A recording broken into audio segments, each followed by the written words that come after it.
They say great minds think alike. It's an anecdotal cliche spouted by two people who are about to say or do something similar. It's an empty expression, though, because great minds do not think alike. Not at all. That's not what makes them so unique. Great minds will see the paths others fail to consider, but only ordinary minds think alike. I'm left wondering whether the mind of Thomas Jenkins was a great one or a heinous one. His mind was not like yours or mine. My first encounter with Mr. Jenkins was not what you would call favorable.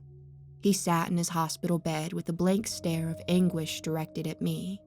If I'd met him on the street, I'd assume he was a lost man with a few loose screws in his head and try to maintain a safe distance. Cut it off. It was one of the first things he said to me. His voice shook with reluctance, yet there was still a hint of conviction behind his tone. It's the only way she'll love me again. The only way I can atone. I'll do it myself if you won't. The bizarre request upset my foundations of reason. It isn't uncommon for hospital personnel to witness some rather outlandish cases of medical marvel. A rare disease, survivors of horrific injuries, even the humorous cases where obscure items become lodged where the sun don't shine. Just yesterday, a patient was admitted after her husband insisted on having intercourse through her stoma. Day in and day out, nurses and doctors see it all. But this I had not seen before. None of us had. Excuse me? You want me to amputate your arm? Using his right index finger, Mr. Jenkins drew an imaginary line across his left bicep. Right here. See this line? That's where the cut should be. Ordinarily, a situation like this would lead to a conclusion of either a mentally imbalanced patient or a neurological disorder. I immediately thought of apotemnophilia as a potential explanation for the rash desire I observe in my patient. It wouldn't be my first case handling the urge to cut off one's own limbs. A young couple had previously came in after deciding to simultaneously bite off the first joint in the other's pinky finger in a sexually motivated stunt. Mr. Jenkins, however, did not exactly fit the bill. Most reverends wouldn't. And it wasn't just his request to be mutilated. Originally, he had been brought to the hospital to have his stomach pumped after ingesting an entire bottle of painkillers. He was clinically dead for 3 minutes during the entire ordeal. Bringing him back was a challenge. Actions such as these were not expected from a man of God. I squinted back at him as he sat with that cold, cemented stare. Is there something wrong with your arm? Are you in pain? No pain. He shifted his head and stared longingly out the window as his eyes welled with tears. Whoever drinks the water I give them will never thirst. Indeed, the water I give them will become in them a spring of water, welling up to eternal life. Is that from the Bible? John 4:14. He inhaled deeply through his nose, his snot-filled nostrils blocking the flow of air and erupting into a moist commotion that filled the room. I'll never get to drink that water if I have this arm. Would you like to speak with someone? You mean a shrink? A psychiatrist, yes. Jenkins' face turned stern, his voice raising in volume. I'm not crazy. The sudden outburst clouded my thoughts with uncertainty. How should I proceed with this? A man once filled with such enthusiasm for life was abruptly showing signs of mental deterioration. A man who aided many families in overcoming hardship was now viewed as the town villain. Beating your wife in her sleep will do that to you. It doesn't matter how many people you've helped in life. One night can forever alter the perception society has on someone. The years Mr. Jenkins had helped others were now distant memories of a completely different person than the one who sat in the hospital bed today.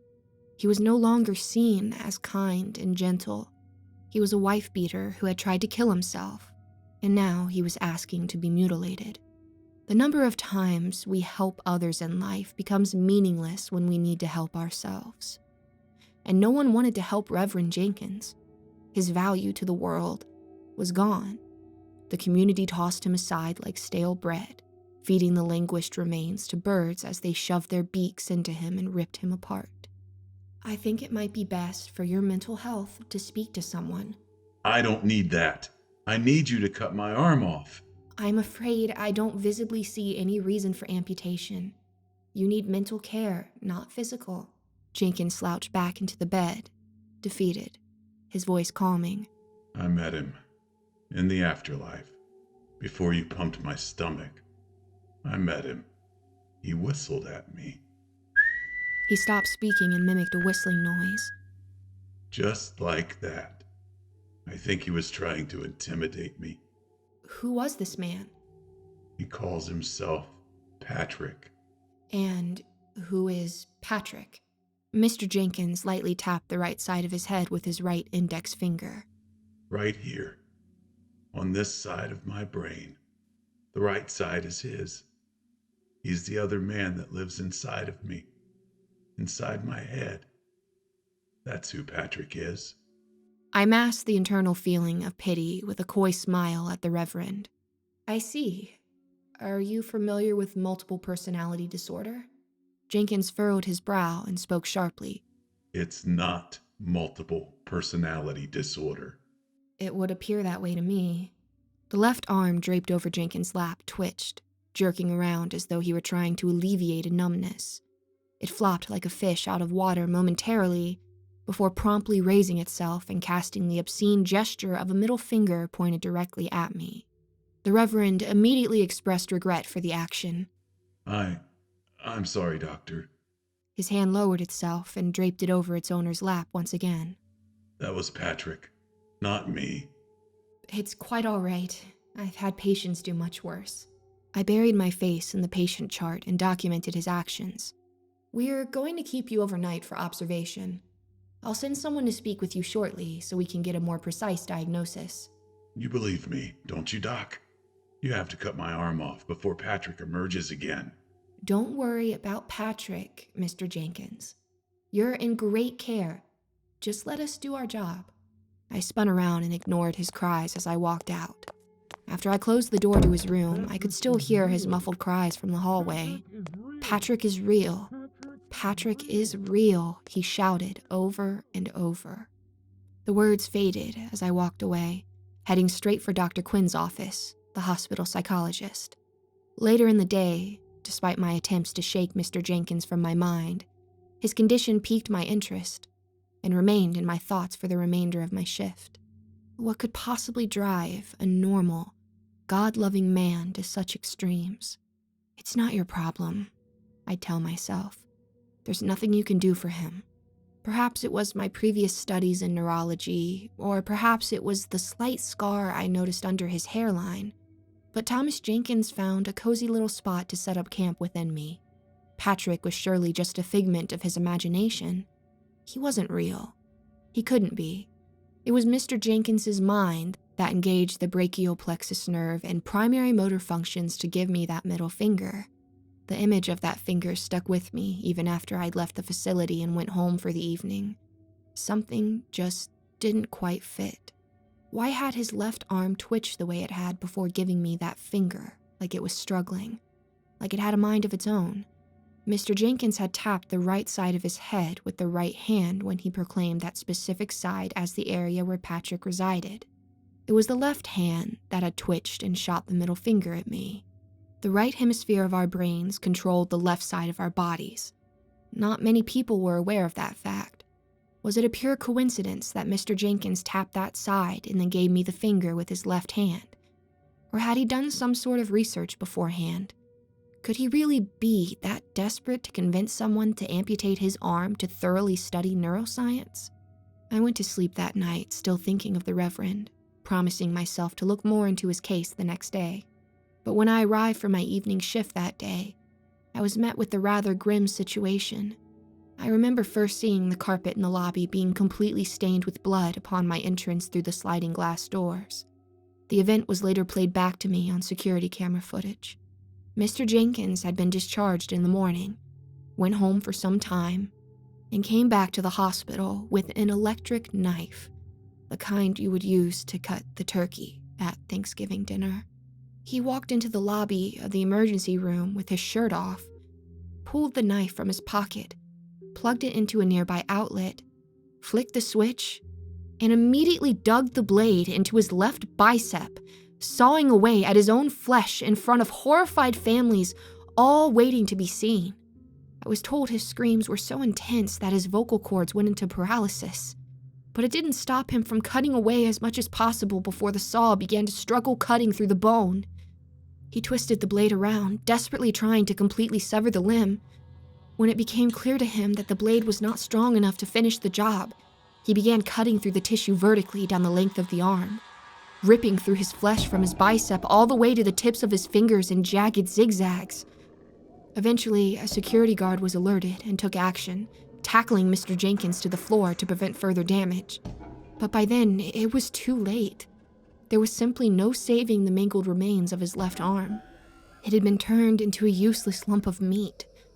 He was rushed into the operating room where surgeons completed the amputation. While the whole ordeal was odd and frightening to watch, what really caught my attention was Mr. Jenkins' face and his actions moments before he was tackled. During the process, his face was filled with agony, but at one point, something changed. The agony washed away and it was replaced with a burning hatred.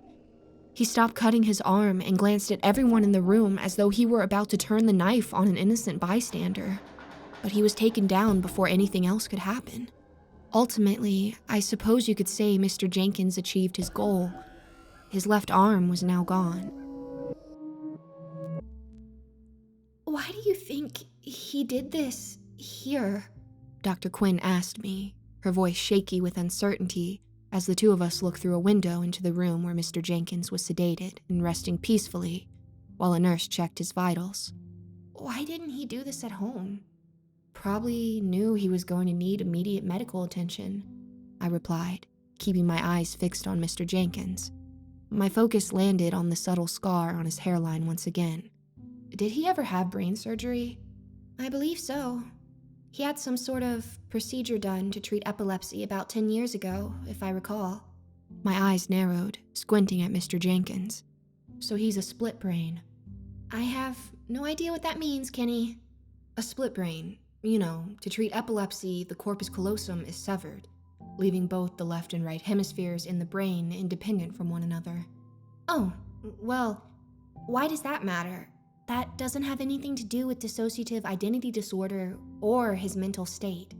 "Well, actually, it does, sort of.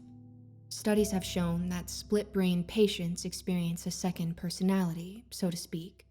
The right hemisphere controls the left side of the body and will act independently from the left hemisphere, which controls the right side of the body. At times, the two sides will disagree with each other. There were cases where the left hand would swat away food it apparently did not want to eat. In one case, doctors had trained the right hemisphere to answer questions by pointing at words laid out on a piece of paper. The left hemisphere, our conscious, vocal selves, answered on a different piece of paper with the right arm. The man was asked simple questions and provided mostly the same answers with each hand, until they asked whether the subject was male or female. The right hand pointed to male, while the left pointed to female. Dr. Quinn shot me a menacing glare. "So, you're saying his procedure 10 years ago birthed a whole new person?" I gave a frown. "I don't really know. No one does for sure. There's conflicting conclusions drawn from the experiments conducted on split-brain patients. Some say the idea is nonsense, that the two hemispheres are a collective single person. Others tend to think that there's always another person, or soul, or whatever you want to call it, attached to the right hemisphere. That the mind houses two separate people at all times, and that the corpus callosum procedure somehow unleashes the right hemisphere as though it were a caged beast dwelling within our whole lives." She crossed her arms in front of her chest. "You observed him yesterday. What do you think?" I recalled the events from yesterday. The twitch in his left arm, the middle finger he gave me, the tap he placed on the right side of his head. The truth was hard to deny. I finally took my eyes off Mr. Jenkins and turned to meet the gaze of Dr. Quinn. "Patrick is real," I declared. Our discussion was interrupted by a scream inside the room. Dr. Quinn and I quickly turned our attention inside to see a nurse bent over the bed at the waist. Mr. Jenkins had buried his head into her neck. The nurse struggled and screamed again, frantically flailing her arms around in a frenzied panic. In one swift jerk, Mr. Jenkins pulled his head away. Hanging from his mouth was a thin slab of skin that dangled in between his teeth. Its red texture glistened in the fluorescent lighting above as he leaned over and spit the skin out, projecting it forward onto the floor beside the bed.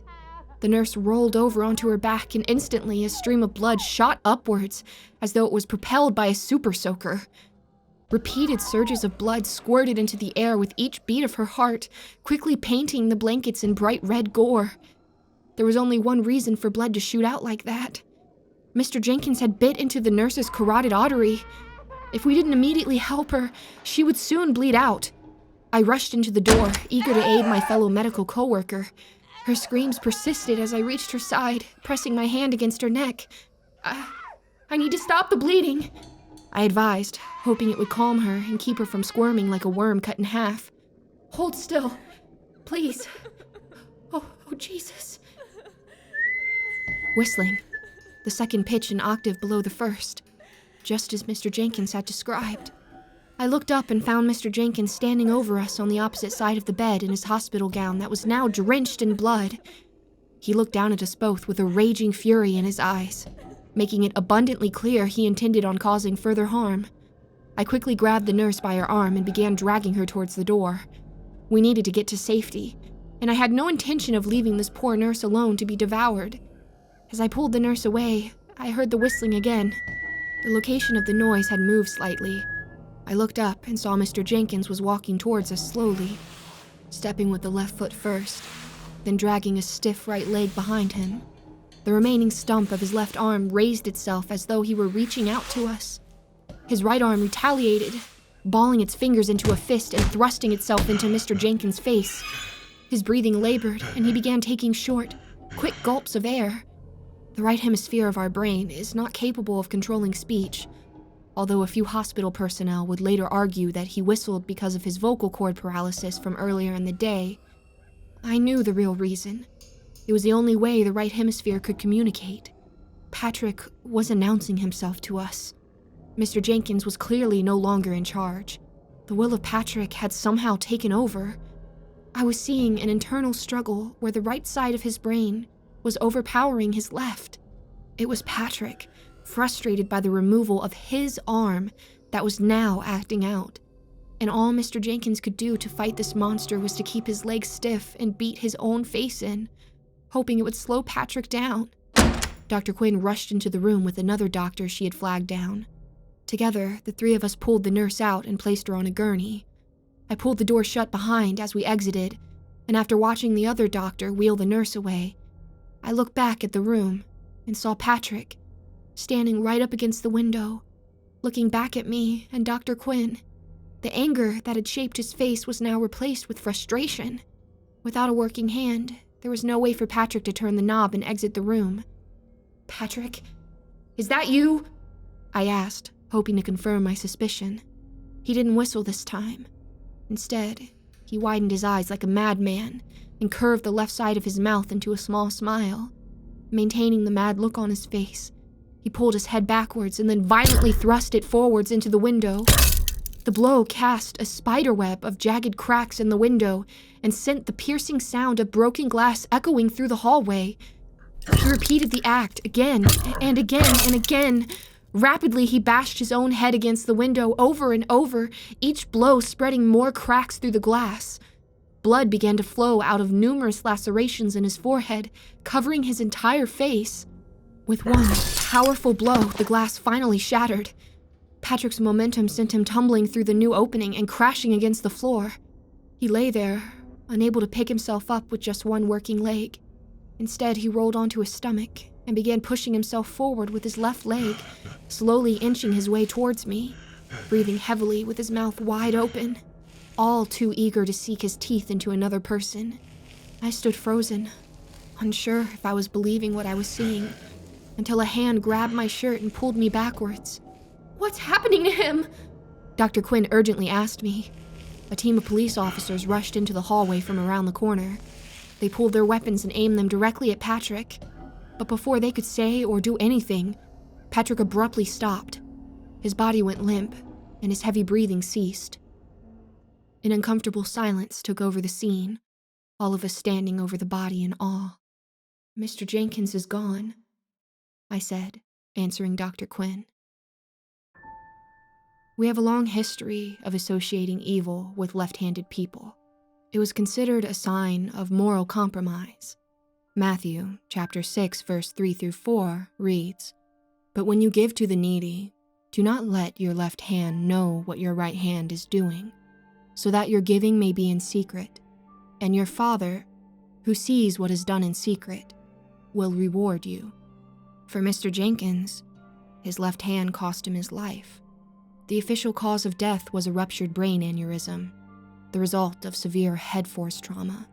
The area of the aneurysm was on the right hemisphere, which leads me to speculate as to whether Mr. Jenkins had somehow caused the aneurysm from within. Since that day, a lot of questions have been asked by many people, some of which believe that Patrick was real, and some that refuse the notion. The most intriguing so far has been where split brains end up in the afterlife. If one hemisphere is considered worthy, and the other is deemed evil, would they both go to heaven? To hell? I can't answer that for certain. I can only hope that Mr. Jenkins got his wish. I hope he achieved atonement for his water. And most of all, I hope the strangers dwelling inside us all won't prevent us from doing the same.